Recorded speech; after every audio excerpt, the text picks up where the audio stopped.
Hey guys, welcome back to JD World channel. It's me once again, Jess, and I hope you have a wonderful day today. I hope you are safe, healthy, and blessed. That's the most important thing right now. And for today's video, gagawa po tayo ng pandesal. Ano daw? Yes, it's homemade pandesal.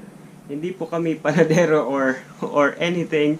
Basta gumawa lang po kami ng sarili naming version ng homemade pandesal.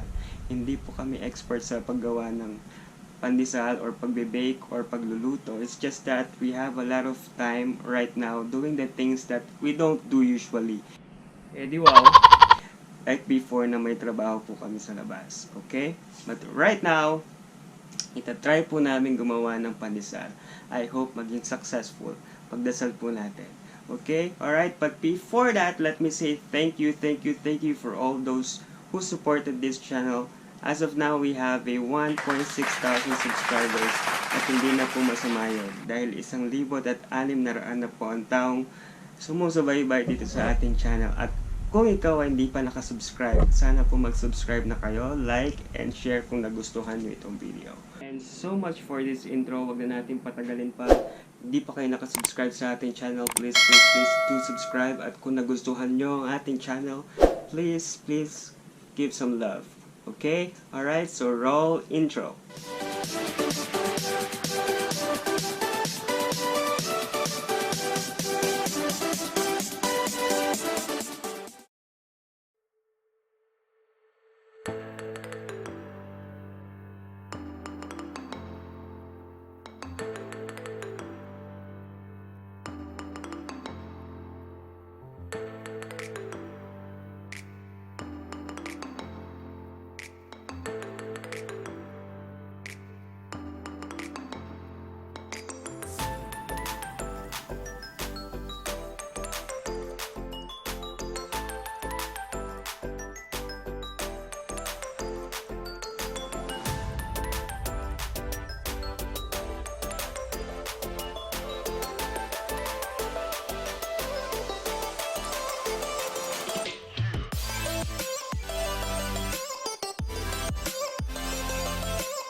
And there you go guys, I'd like to say thank you for all those who supported this video until the end.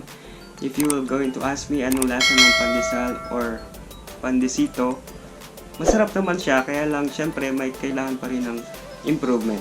Okay, if you have some comments and suggestions, please do comment on the comment section down below para po mag-improve ang ating channel. Okay, see you on our next video. Bye!